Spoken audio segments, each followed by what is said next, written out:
శ్రీమాత్రే నమః. శ్రీ గురుభ్యో నమః. తదుపరి కుంభరాశి. మార్చి ఆఖరి వారం నుండి ప్రారంభమై ఏప్రిల్ 2వ వారం ప్రారంభం వరకు కూడా కుంభరాశి వారికి సంబంధించి ఎలా ఉంది అనేటువంటి విషయాన్ని ఇప్పుడు మనం తెలుసుకుందాం.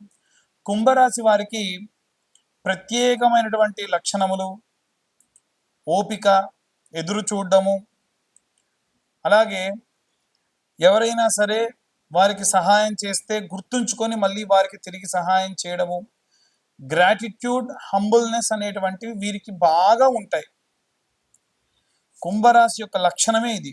అయితే ఈ రాశి వారికి సంబంధించి ప్రత్యేకంగా ఈ యొక్క మార్చి ఆఖరి వారం నుండి ఉగాది తర్వాతి వారం వరకు ఎలా ఉండబోతుంది అంటే, గ్రహ సంచారాల్లో రాహు కుంభంలోకి రావడము, ఈ యొక్క కుంభంలో ఉన్నటువంటి ఈ శని సంచారం కొనసాగిస్తూ మీనంలోకి వెళ్ళడము.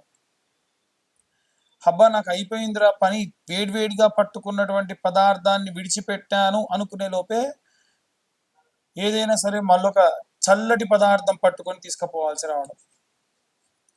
అయితే ఇది కాస్త తక్కువ కాలమే ఉంటున్నప్పటికీ అసలు ఏమి ఉపశమనం అనిపించదండి. ఎందుకంటే ఇప్పుడే అయిపోయిందిగా, ఇంత మనకి రోజంతా కష్టపడి ఒక 2 గంటలే పడుకోమని టైం ఇస్తే ఎంత బాధ ఉంటుంది. అయ్యో రోజంతా కష్టపడ్డాను కదా, ఒక 2 గంటలేనా అంటే మళ్ళీ కావాలంటే మళ్ళీ కాసేపు అయిన తర్వాత రెస్ట్ తీసుకోవచ్చులే అనేటువంటి ధోరణి ఎలా ఉంటుందో అలా ఉంటుంది. కాబట్టి అధైర్యపడొద్దు. వచ్చే సందర్భాలు, వచ్చేటువంటి పరిస్థితులన్నింటినీ కూడా గట్టిగా ఎదుర్కోవాలి. ఇది మాత్రం గుర్తుంచుకోండి. ముఖ్యంగా ఈ రాశి వారికి సంబంధించి శని చాలీసా లాంటివి చదువుకోవడం మంచిది. ప్రత్యేకంగా ఏవైనా విశేష దాన ధర్మములు చేయడం మంచిది. దేవాలయాల్లో నూనె ఇవ్వడం మంచిది. గోవుకు గాసం పెట్టడం మంచిది. ఇదంతా గోచార రీత్యా చెప్పే విషయంలో పూర్తిగా జాతకం విశ్లేషణతో మీకు కావాలంటే మీ పేరు, మీ డేట్ ఆఫ్ బర్త్, టైం కింద ఉన్న నెంబర్కి వాట్సాప్ చేస్తే పూర్తిగా జాతకం విశ్లేషణతో మీకు అందించడం జరుగుతుంది. ఇక అన్ని వర్గాల వారు ఎలాంటి రెమెడీస్ తీసుకోవాలి, ఎలాంటి మంత్రపఠనం చేయాలనే విషయాన్ని ఇప్పుడు మనం తెలుసుకుందాం. రాహుగ్రహ మరియు శుక్రగ్రహ సంచారం వలన ఎలాంటి పరిస్థితులు ఉంటాయి, ఎలాంటి జాగ్రత్తలు తీసుకోవాలి, ఎలాంటి మంత్రపఠనం చేయాలి, అది కూడా ఏ ఏ ఏ వర్గాల వారు ఎలాంటి మంత్రం చదివితే ఎలాంటి రెమెడీస్ పాటిస్తే మంచిది అనేటువంటి విషయాన్ని ఇప్పుడు మనం తెలుసుకుందాం. ప్రప్రథమంగా విద్యార్థి దశలో ఉన్నటువంటి వారికి సంబంధించిన విషయానికి వస్తే ప్రత్యేకమైనటువంటి శ్రద్ధ, ప్రత్యేకమైనటువంటి భక్తి అవసరం. అయితే ప్రతిసారి విద్యార్థుల గురించి ఏముందండి, సరస్వతీదేవి గురించి చెప్తారు, మేధా దక్షిణామూర్తి గురించి చెబుతారు అనంటే, ఈ కాలంలో పిల్లలకి సంబంధించి ముఖ్యంగా నిద్రలో ఉలిక్కి పడడం కానీ, ఏమైనా నిద్ర లేమితనం కానీ, అపారమైనటువంటి భయంతో కూడినటువంటి సంచారం కానీ జరుగుతుంది. ఎందుకంటే రాహువు పొగ రూపేణా, మత్తు రూపేణా పిల్లల్నే కాకుండా మిగిలిన అన్ని వర్గాల వారిని కూడా ఇబ్బంది పెట్టడం సర్వసహజం. కాబట్టి ఇలాంటివి ఏవి కూడా కలగకుండా ఉండాలి అంటే ఎలాంటి రెమెడీస్ తీసుకోవాలి అనంటే, విద్యార్థులు హనుమాన్ చాలీసా లేదా ఆంజనేయ స్వామి యొక్క గాయత్రి చదవడం మంచిది. హనుమాన్ చాలీసా అనేటువంటిది నిత్యము కూడా అసుర సంధ్యా సమయంలో స్కూల్కి వెళ్ళి వచ్చిన తర్వాతకి నిర్దిష్టంగా ఒక దగ్గర కూర్చుండబెట్టి పిల్లలతోని చదివించడం వలన విశేషమైనటువంటి శక్తిని సంపాదిస్తారు. అయితే ఇప్పుడు నేను చెప్పేటువంటి విషయం ఏదైతే ఉందో, ఈ యొక్క మార్చిలో ఉన్నటువంటి ఆఖరి వారంలో ప్రారంభమయ్యేటువంటి కాలం అంటే 21, 22వ తేదీల సమయంలో ఎలాంటి ప్రభావాలు ఉంటాయి అనేటువంటి విషయం గురించి ఇప్పుడు మనం మాట్లాడుతూ ఉన్నాం.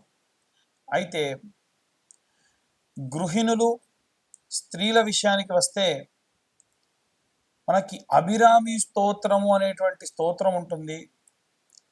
ప్రత్యేకంగా ఈ అభిరామి స్తోత్రమును తులసి దళములతో, చాలామంది తులసి దళాలంటే ఆకులు తీసుకొస్తూ ఉన్నారు, దళం అంటే దానితో పాటుగా జతగా ఉండాలి.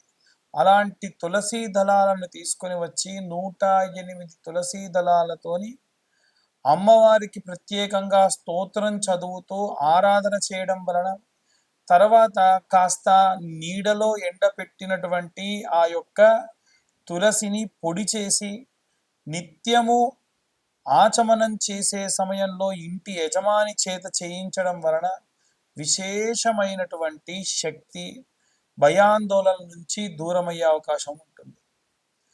ఉద్యోగస్తులకు సంబంధించిన విషయానికి వస్తే, ఉద్యోగస్తులు ప్రత్యేకంగా గురుచరిత్ర పారాయణం కానీ, సుందరాకాండ పారాయణం చేయించుకోవడం మంచిది. హనుమాన్ లాంగూల స్తోత్రము అని ఉంటుంది. హనుమాన్ లాంగూల స్తోత్రము.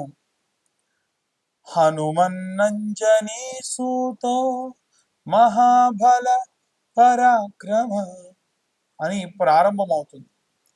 ఆ యొక్క మంత్రాన్ని ఈ యొక్క ఉద్యోగస్తులు అలాగే వ్యాపారస్తులు నిత్యం అసుర సంధ్యా సమయంలో వినడం ప్రత్యేకమైన శక్తినిస్తుంది. ప్రత్యేక శత్రు వినాశనం కూడా జరుగుతుంది. అలాగే ఎవరైతే సినిమా రంగంలో ఉన్నటువంటి వారు ఉన్నారో వారు కనకదార స్తోత్రముతో పాటుగా రుద్రం నమకం చమకం అని మీరు కొడితే యూట్యూబ్లో కానీ స్పాటిఫైలో కానీ వస్తుంది. నిత్యం ఒకసారి అది వినడం విశేషంగా మంచిది.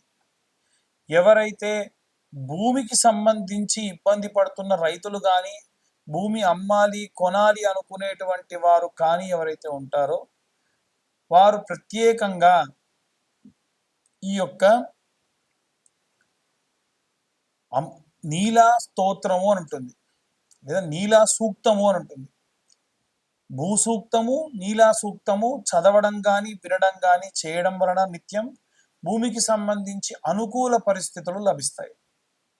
ఇక ఎవరైతే ఈ యొక్క రాజకీయ రంగంలో ఉన్నటువంటి వారు ఉన్నారో వారు ప్రత్యేకంగా దుర్గాదేవి యొక్క కవచముతో ఆరాధన చేయడం మంచిది. రైతులు, చేతి వృత్తులు, కుల వృత్తులు చేసేటువంటి వారు దక్షిణామూర్తి స్తోత్రము, కాలభైరవాష్టకము చదవడం మంచిది. అలాగే ఎవరైతే ఈ యొక్క పిల్లలు లేకుండా వృద్ధాప్యంలో ఉన్నారో వారు వీలైనంత వరకు కూడా ఈ యొక్క ప్రసన్న మహాకాళి దేవాలయానికి వెళ్ళి అమ్మవారి యొక్క ఆరాధన అభిషేకంలో పాల్గొనడం మంచిది. ఇక ముఖ్యంగా చూసుకుంటే వివాహం కానటువంటి అమ్మాయిలకైతేనేమో ఏప్రిల్లో 7, 14, 21, 28వ తారీఖులలో అమ్మాయిల కోసం వరపాశుపతం, పెళ్లి కాని అబ్బాయిల కోసం కన్యాపాశుపతం నిర్వహించబడుతుంది. ఈ పాశుపతానికి 20-25 వేల దాకా ఖర్చు అవుతుంది. కానీ ఎటువంటి సామూహికంగా లేకుండా ఎవరికి వారికే చాలా మంది ఇబ్బంది పడుతున్నారని అడుగుతున్నారు. కాబట్టి ఈ యొక్క పాశుపత హోమం అంటే కన్యా పాశుపతం, వరపాశుపతం కేవలం 15,000 రూపాయలకి సామాగ్రంతా మేమే అరేంజ్ చేసి చెప్పడం జరుగుతుంది, చేయించడం జరుగుతుంది. ఇక జాతకం గురించి చాలా మంది అడుగుతూ ఉన్నారు. 2025వ సంవత్సరంలో పూర్తి జాతక విశ్లేషణకి 2025 రూపాయలు మాత్రమే ఛార్జ్ చేయడం జరుగుతుంది. ఎవరికైనా ఇంట్రెస్ట్ ఉంటే కింద ఉన్న నెంబర్ కాల్ చేసి మీ పేరు, మీ గోత్రం, మీ ఇంటి పేరు, మీ పేరు నమోదు చేయించుకోవచ్చు. సర్వే జనా సుఖినో భవంతు. స్వస్తి.